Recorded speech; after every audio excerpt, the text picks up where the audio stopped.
이제 정돈된 것 같아요. 같이 말씀 보겠습니다. 우리 57페이지인데 우리 승천하셔서 주님이 되신 주 예수 그리스도, 오늘 승천에 대해서 한번 보도록 하겠습니다. 하나님 말씀은 사도행전 2장 33절에서 36절인데요. 제가 사도행전 2장 우리 33절에서 36절 읽도록 하겠습니다. 하나님이 오른손으로 예수를 높이시매 그가 약속하신 성령을 아버지께 받아서 너희가 보고 듣는 이것을 부어 주셨느니라.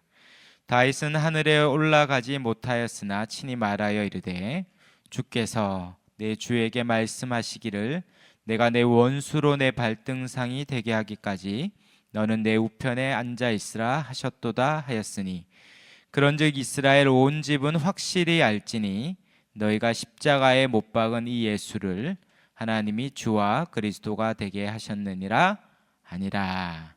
아멘. 우리가 지난주에 예수님의 부활에 대해서 우리 살펴봤습니다. 복음은 예수님이 이 땅에 오시는 탄생과 또 그가 이 땅에 사시고 죽으신 것뿐만 아니라 부활도 복음이죠.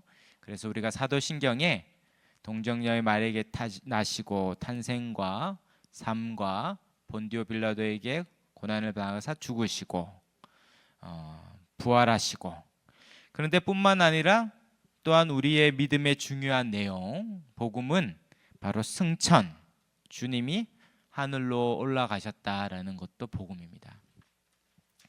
많은 경우에 예수님이 하늘에 올라가셨다는 게 이제 할 일 다 하셨으니까 올라가셨지, 이제 때가 되면 오시겠지, 이렇게 생각하면 이게 얼마나 큰 복음인지를 우리가 놓치게 돼요.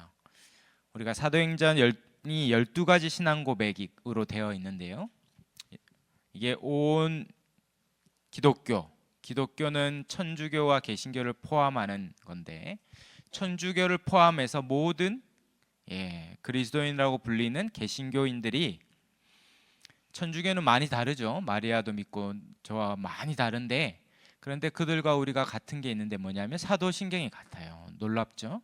그들도 우리와 똑같은 사도신경을 고백하는데 그 고백하는 내용이 12가지입니다. 그래서 전능하사 천지를 만드신 하나님 아버지를 믿는다는 고백과 그 위에 예수님에 대한 고백이 6가지, 성령, 교회, 이렇게 재림까지 있습니다.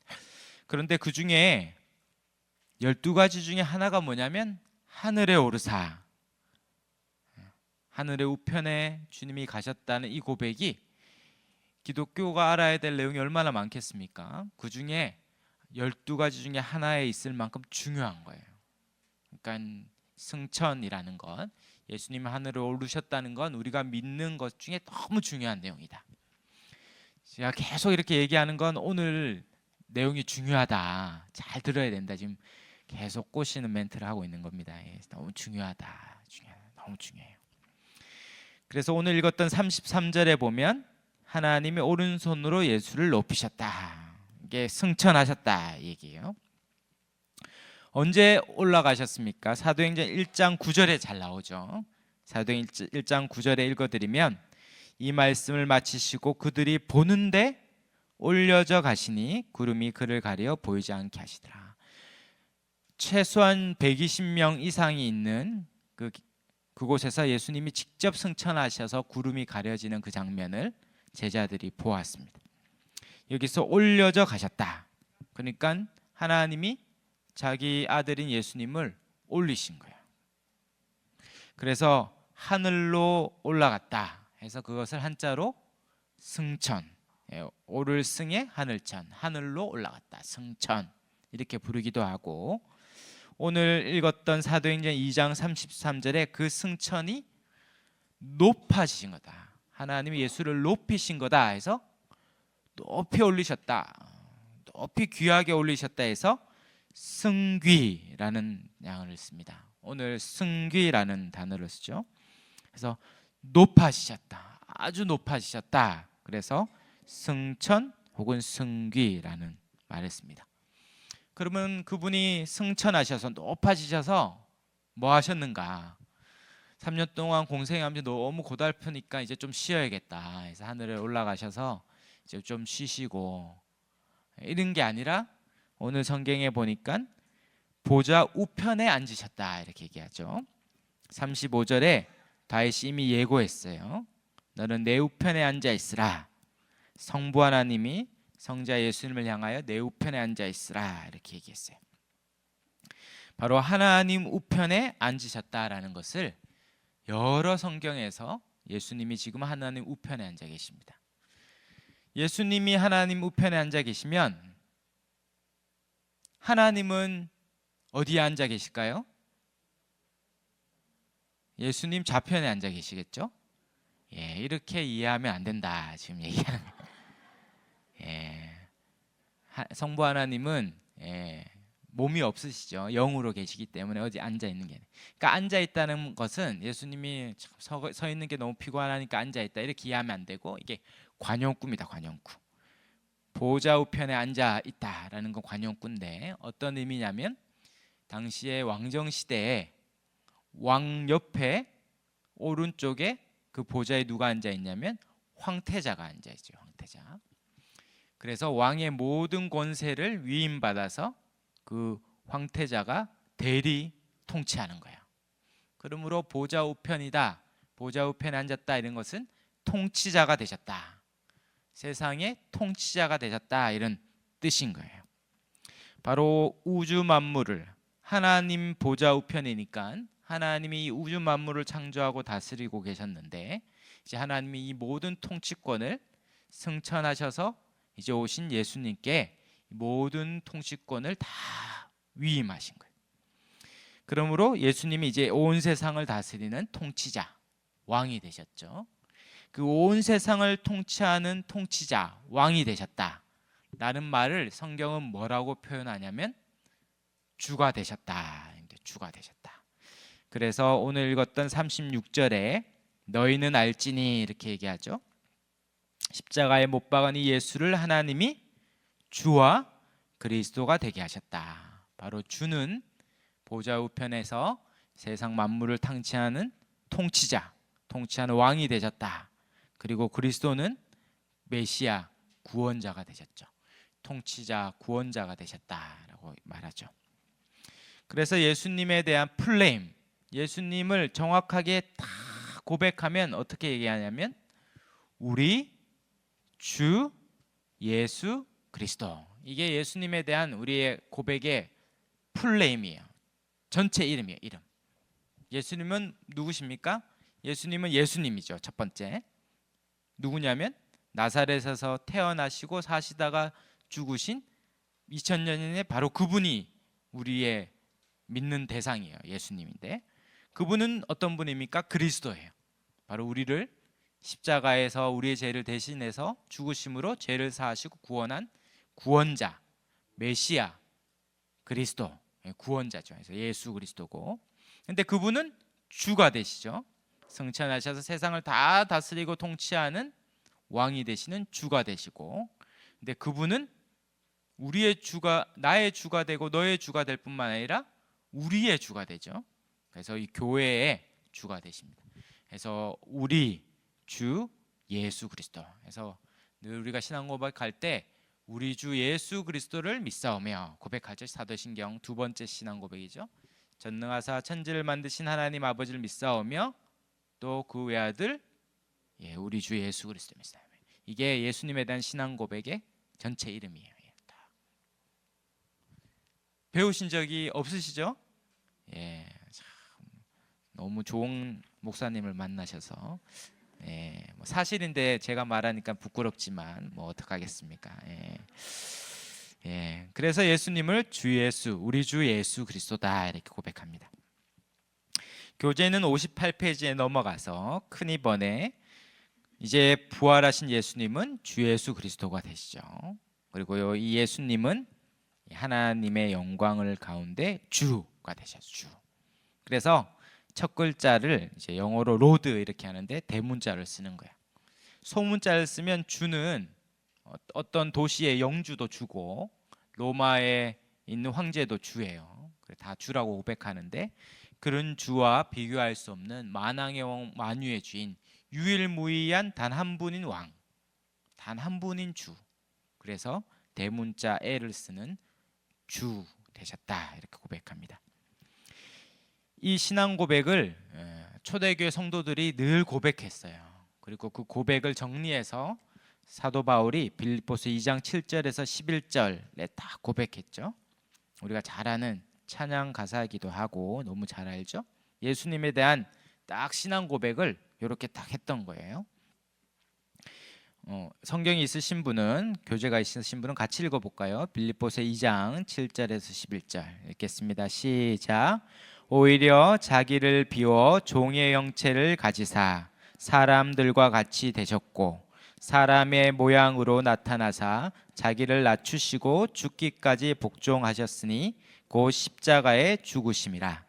이러므로 하나님이 그를 지극히 높여 모든 이름 위에 뛰어난 이름을 주사 하늘에 있는 자들과 땅에 있는 자들과 땅 아래에 있는 자들로 모든 무릎을 예수의 이름에 꿇게 하시고 모든 입으로 예수 그리스도를 주라 시인하여 하나님 아버지께 영광을 돌리게 하셨느니라. 아멘. 이 사도신경이 만들어지기 전에 신앙 고백을 했죠. 그래야 세례를 받으니까. 그래서 초대교회가 신앙 고백을 했던 여러 고백 중에 가장 잘 요약된 고백이 빌립보서 2장 7절 11절이죠. 바로 예수님이 이 땅에 오셨다. 종의 형체로 사랑, 예수님의 탄생, 그리고 사랑의 모양을 자기를 낮추시고 예수님이 사신 것, 그리고 죽기까지 복종하셨으니 곧 십자가에 죽으심, 그리고 하나님이 그를 지극히 높여 모든 의미에 뛰어난 이름을 주사 승천, 그리고 하늘과 땅 아래 있는 모든 사람이 무릎 꿇고 그를 주라 고백하는 이 신앙 고백의 핵심이 여기에 잘 담겨 있죠. 그리고 이것을 시대가 흘러서 정리하다가 딱 모든 교회가 공인한 게 4세기 정도의 사도신경이 됩니다. 그러니까 사도신경은 신천지가 막 사도신경이 성경에 어딨냐 그러면서 막 미혹하거든요. 그러니까 사도신경 고백하는 거 이상한 교회야 그러면서 막 자기 논리를 피는데 지들이 무식한 거죠. 무식한 거야.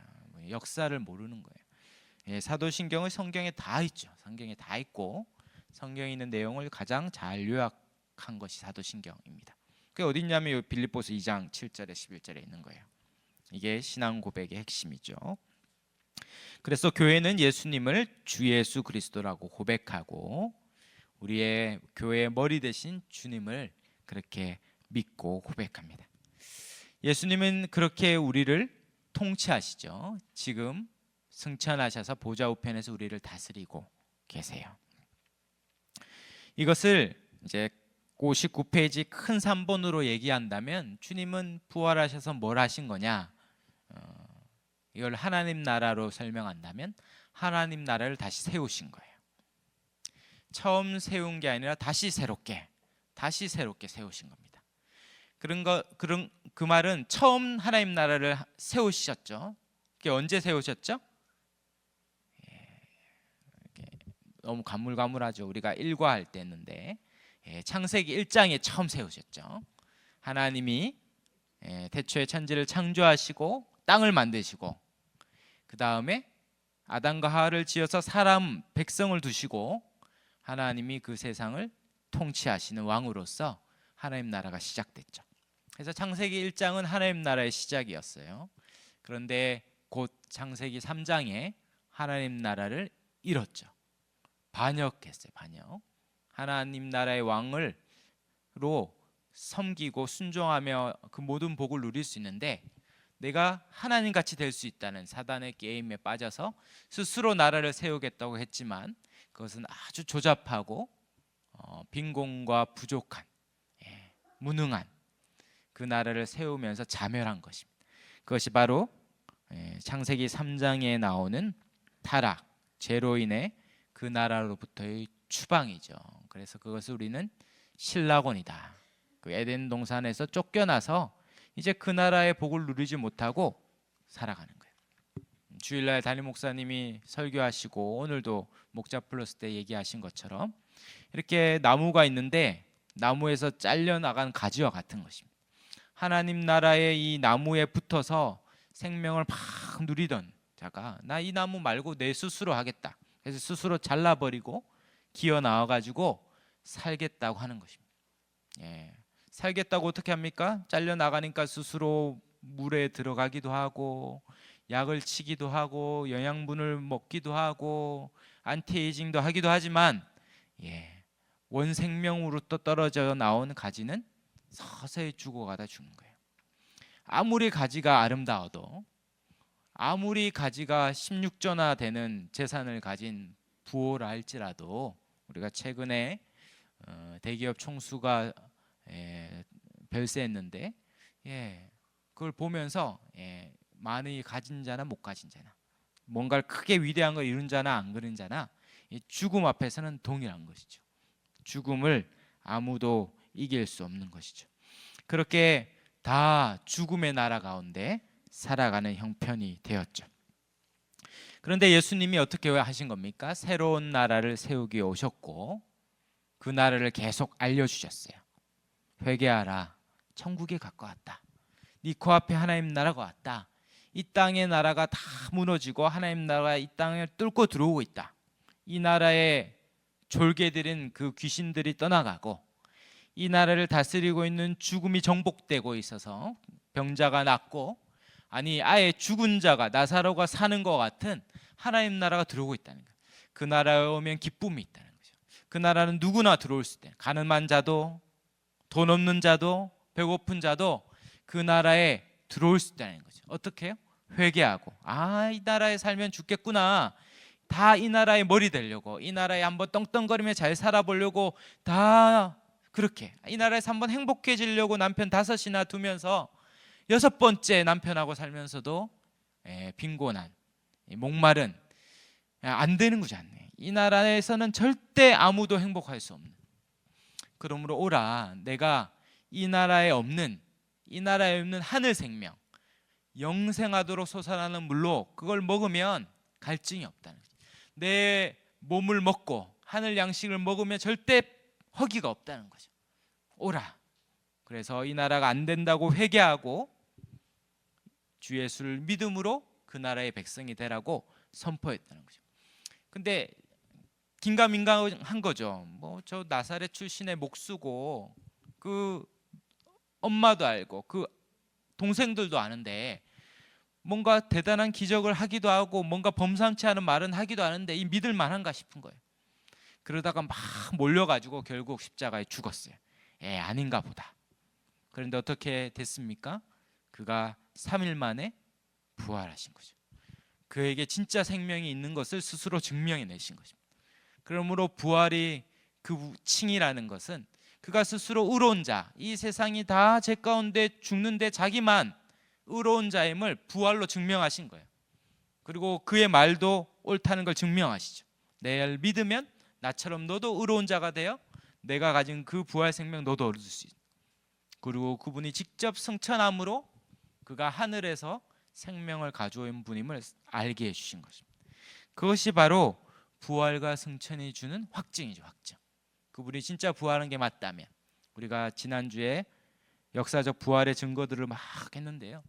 정말 부활한 게 맞다면 그가 죽음을 이기고 부활한 게 맞다면 그분의 말씀이 맞을 것이요. 그분이 이룬 부활 생명 우리도 얻을 겁니다.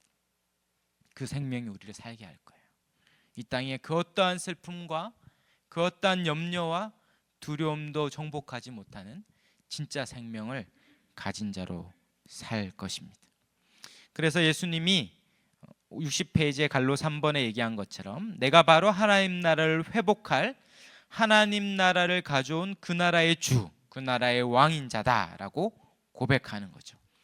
그 말씀의 핵심이 골로새서 1장 13절 14절인데요. 제가 읽어드리면 그가 우리를 흑암의 권세에서 건져내사 그의 사랑의 아들의 나라로 옮기셨으니 그 아들 안에서 우리가 속량 곧 죄사함을 얻었도다. 우리는 다 흑암의 권세, 이 죄의 권세, 이 땅의 죽음인 한계와 부족과 빈곤한 그 삶 가운데 살아가는 인생이었는데 우리가 건진받은 거예요. 다 늪에 빠진 인생이었다는 거죠. 누구는 늪에 조금 빠지고 누구는 그 깊이 빠져요. 그러나 빠진 건 똑같죠. 그리고 늪에 빠진 사람은 서로 구출해 줄 수 없습니다. 어떻습니까? 구출하려고 발버둥 칠수록 자기가 더 늪에 빠지죠. 이 세상에서 한번 살아보려고 애를 쓰면 쓸수록 더 깊이 빠져요. 그러므로 같이 빠져 들어가는 거죠. 그러므로 그 늪 밖에서 구원의 생명줄을 줘야 되는 거예요. 예수님이 오셔서, 죄 없는 그분이 오셔서 친히 자기의 몸을 던져서 우리를 그 늪에서 건지신 거예요. 흑암의 권세에서 우리를 건지셔서 어디로? 아들의 나라로. 그럴 때 그 아들의 나라로 오려면 뭐가 필요합니까? 입장권이 필요한데 그게 바로 예수의 의예요. 예수님이 이르신 완벽한 의로움을 가진 자만은 그 나라에 들어갈 수 있는데 우리는 아무리 노력해도 못한다 했죠. 그러므로 예수님이 우리에게 의의 옷을 주신다 했습니다. 믿음으로 머리부터 발끝까지 의의 옷을 딱 주면 딱 들어갈 때 그 문지기 앞에 우리가 뭐로 보이냐면 예수로 보이는 거예요. 예수로.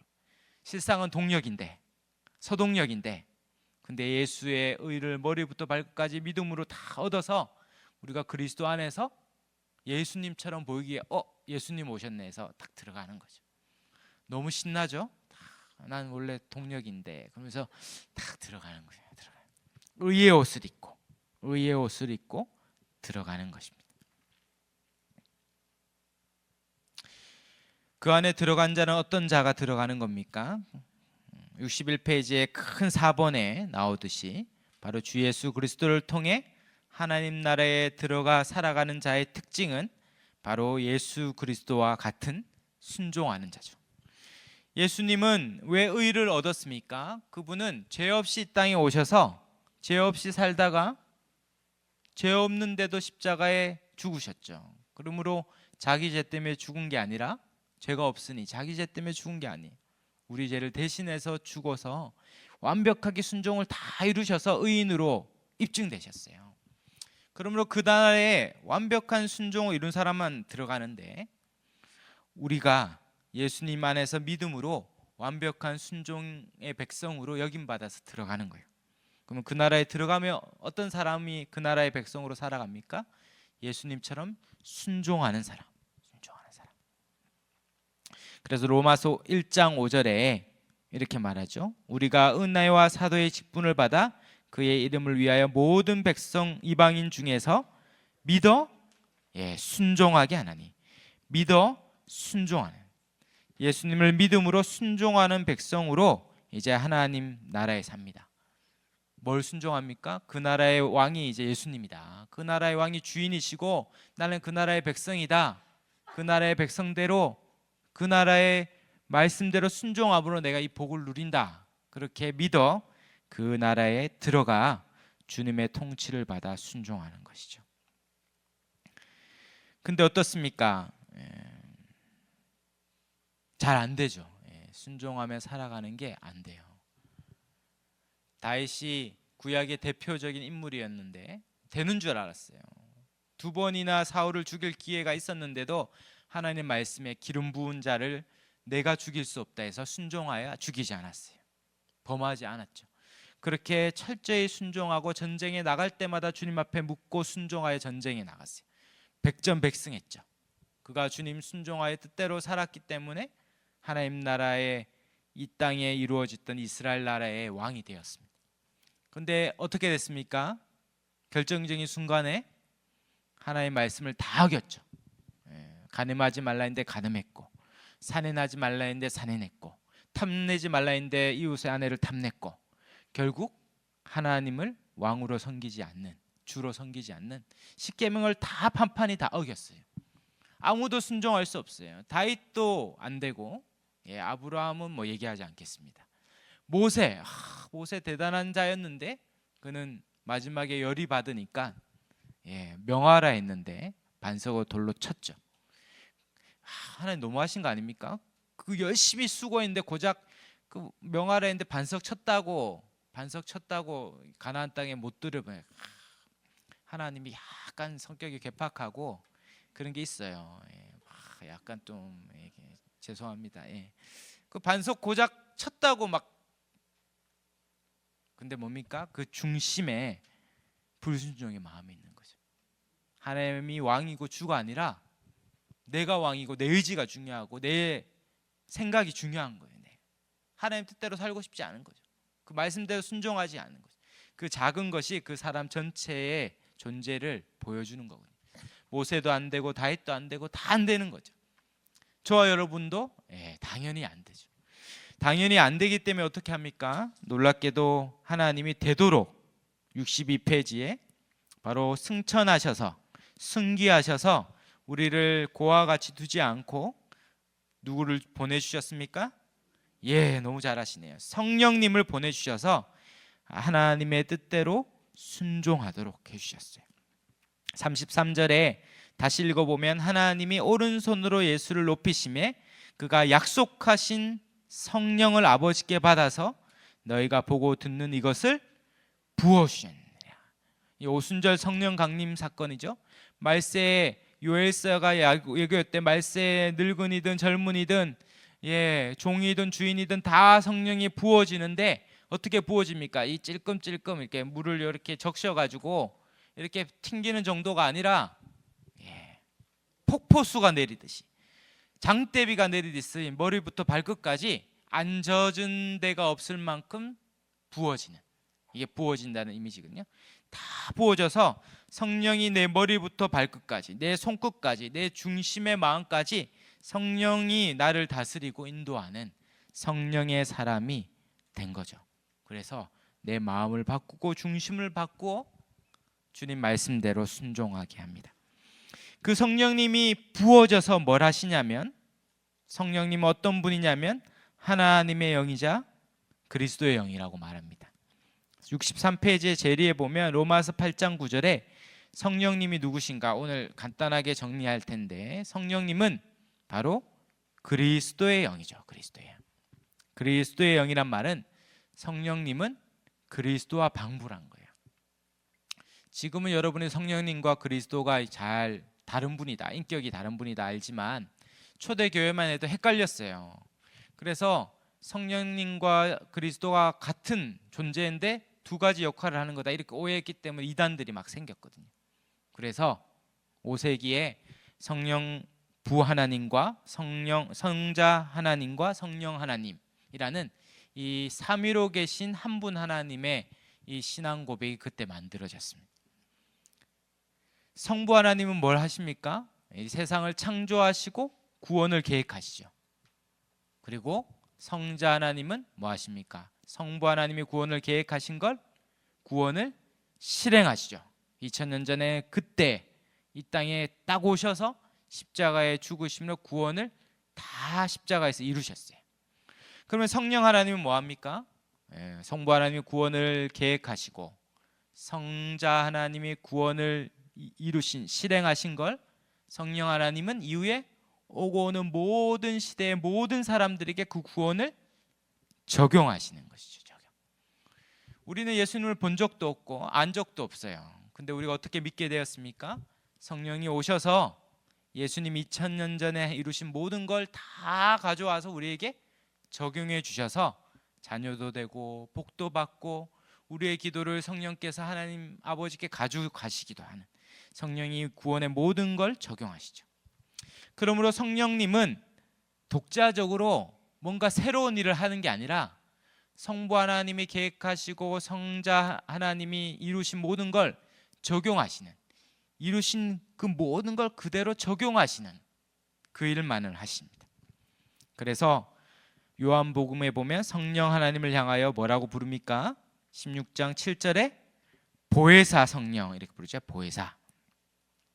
보혜사가 한자로 뭡니까? 돌보에 은혜의 자에 돕는 사죠. 은혜로 돕는 분, 은혜로 돕는 분.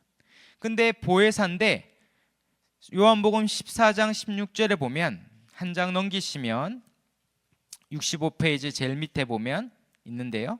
내가 아버지께 구하겠으니 그가 뭐라고 얘기합니까? 또 다른 보혜사를 너에게 주사 영원토록 너희와 함께하리라. 예수님이 말씀하신 거거든요. 예수님이 또 다른 보혜사를 너에게 주실 거다. 그러면 원 보혜사 말고 또 다른 보혜사가 온다는 거예요. 원 보혜사는 누굽니까? 너무 잘하시네요. 어떻게 알았죠? 몰라야 되는데 원 보혜사는 예수님이죠. 예수님은 은혜로 돕는 분이죠. 그분이 오셔서 뭐 하셨습니까? 모르면 가르쳐줘요. 비유로 가르쳤는데 사람들이 다 못 알아들었어요. 그러면 제자들을 따로 불러서 또 가르쳐주죠. 궁금하면 가르쳐주죠. 아프면 어떡합니까? 고쳐주시죠. 귀신 들리면 낫게 하시고, 베드로가 물 위를 걷다가 빠지면 어떡합니까?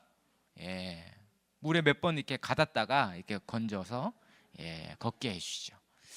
예수님은 배고픕니까? 가서 오병이로 먹이십니다.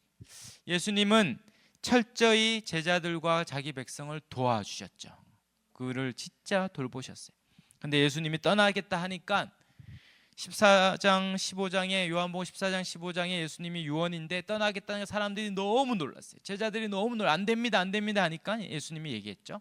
내가 떠나는 게 훨씬 더 너에게 유익하다. 왜냐하면 또 다른 보혜사가 오면 더 크게 너를 도울 거니까. 왜요? 예수님은 스케일이 작아가지고 팔레스타인 땅, 고장 갈릴리와 예루살렘만 왔다 갔다 하셨어요. 그러니까 예수님이 갈릴리 가시면 쫓아가야 돼요, 도움 받으려면. 그런데 예수님은 약간 방랑벽이 있어가지고 자꾸 움직였어요. 또 예루살렘 오면 또 내려와요. 그러니까 옆에 있지 않으면 도움을 못 받았죠. 그러나 이제 또 다른 보혜사가 성령님이 오시면 어떡합니까? 공간과 시간에 제한 없이, 아니 아예 우리 마음에 오셔서 성령님이 우리를 도와주시는 거예요. 힘들다 하면 주님이 들어주십니다. 주님 힘들어요. 근데 그 힘든 게 수년째 계속 반복적으로 얘기한 거거든요. 저희 애들이 똑같은 얘기를 한 7번 정도 하면 제가 참 자비롭고 사랑이 많아서 6번째까지는 들어주는데, 똑같은 얘기를 또 해요, 또 해. 그러면 이제 7번째다 그러면 이제 더 이상 얘기하지 말라는 거죠. 근데 주님은 그러지 않습니다. 주님이 우리가 기도할 때 얘야 그 기도 121번째 똑같은 얘기잖아 이렇게 얘기하지 않고, 주님은 오늘도 처음 듣는 것처럼, 우리가 하나님 앞에 범죄하면 어떻습니까? 네가 아직도 신앙생활이 몇 년째 아직도 그 죄를 또 지었냐 이렇게 얘기하지 않고, 회개하면 주님이 깨끗하게 오늘도 사해주시죠. 그분은 늘 우리에게 오셔서 깨끗하게 해주세요. 그것이 64페이지에 예고되어 있었죠. 약속하신 성령이 오셨다 하니까 언제 약속되었습니까? 예레미야서 31장에 또 에스겔서 36장에, 이게 너무 중요한 본문이죠.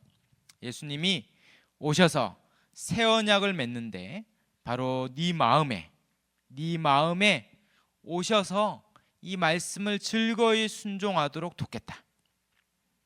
제가 예레미야 31장 33절 읽어보면, 그러나 그날 후에 내가 이스라엘 집과 맺을 언약은 이러하니 내가 나의 법을 그들의 속에 두며 그들의 마음에 기록하여 나는 그들의 하나님이 되고 그들은 내 백성. 이제 하나님 나라의 새 백성을 만들기 위해 성령께서 우리 마음에 오셔서 마음을 바꾸어 이제 말씀을 순종할 수 있는 자가 되게. 그게 에스겔서 36장 26절부터 나오죠. 또 새 영을 너희 속에 두어 새 마음을 너희에게 주되 너희 육신에서 굳은 마음을 제거하고 부드러운 마음을 줘요. 우리는 원래 길가밭이요, 딱딱하게, 얼마나 딱딱한지 바늘 하나도 들어가지 않는 딱딱한 밭이었죠. 얼마나 돌짝밭인지 씨를 뿌려봤자 소용이 없었어요. 얼마나 개간이 안 됐든지 잡초와 가시가 가득한 밭이었죠. 아무리 말씀을 뿌려도 열매를 못 맺는 밭이었어요. 그런데 어떻게 합니까? 성령이 오신 거예요. 오셔서 그 밭을 다 부수고 그 밭을 다 고르고 그 밭에 있는 모든 잡초를 다 뽑아서 어떻게 합니까? 우안에 있는 굳은 마음을 다 제거하고 정말 옥토와 같은 마음을 개간하셔가지고 어떻게 합니까? 성령이 그 말씀의 씨앗이 열매를 맺도록. 그리고 근데 그 밑에 또 잡초가 자라고 또 돌이 오죠. 그러면 성령께서 이제는 떠나지 않고 내가 떠나지 않겠다, 계속 그 개간을 하시는 거죠. 성령이 우리 안에 그 마음을 끊임없이 새롭게 해주셔서 말씀에 순종하는 하나님의 백성을 만들어 주셨죠. 그것이 우리에게 주신 최고의 복입니다. 성령이 오셨어요. 그리고 하나님을 즐거이 순종하는 하나님의 백성 우리에게 만들어 주셨죠. 그래서 65페이지 이제 이 설교를 끝내고 베드로가 사도행전 2장 37절에 이 말씀을 듣고 막 찔려하는 그들을 향하여 선포한 거죠. 형제들과 우리가 어찌할까 할 때 38절 베드로가 이르되 너희가 회개하여 각각 예수 그리스도의 이름으로 세례를 받고 죄 사함을 받으라. 그리하면 성령의 선물을 받으리니. 성령 하나님께서 저와 우리의 마음 가운데 계신 줄 믿습니다. 그분이 예수님이 우리 안에 계신 거예요. 그래서 주일학교 때 선생님이 가르치죠. 예수님 복음 전하고 말씀 가르치고 꼬마들에게 네 마음에 누가 계셔 이렇게 얘기하면 뭐라고 대답해야 됩니까? 예수님 대답하면 틀렸죠. 예수님은 승천하여서 하늘에 계시니까 성령님 이렇게 대답해야 되죠. 근데 예수님 대답하면 틀린 겁니까? 안 틀린 겁니까? 안 틀린 거예요. 왜 안 틀린 거죠? 성령님이 그리스도의 영이기 때문에. 성령님은 스스로 아무것도 하지 아니하시고 그리스도가 하신 모든 일을 우리에게 적용하시고 함께 하신 그분이 우리와 함께 하십니다. 제자들과 함께 하셨던 주님이 성령님으로 우리와 함께 계십니다. 너무 신나죠. 새벽에 이렇게 앉아서 주님 부르면 우리의 마음 안에 성령께서 왜 딸아, 왜 아들아 대답해 주실 겁니다. 너무 힘들어요. 그러면 주님이 그래 많이 힘들지 얘기해 주고, 주님 도와주세요 하면 주님이 큰 발로 우리를 탁 붙들어 주실 것입니다. 우리 안에 있는 염려와 두려움이 있다면 주님이 오셔서 그 모든 것을 새롭게 해주실 것입니다. 그분의 능력에 인도하심, 성령이 우리를 힘있게 인도하 주시고, 그분은 무능하지 않습니다. 그분은 절대 미약하지 않아요. 그분은 아무것도 아닌 것처럼 있지 않습니다. 성령은 우리를 사로잡아서 능력으로 우리를 인도해 주시는 줄 믿습니다. 그 성령의 인도하심을 따라 우리 보좌 우편에 계신 우리 주 예수 그리스도의 그 통치와 다스림과 인도하신 가운데 우리의 삶을 의탁하고 힘있게 그 안에서 안정감 가운데 담대하게 살아가는 저와 여러분이 되시기를 주의 이름으로 축원합니다. 아멘.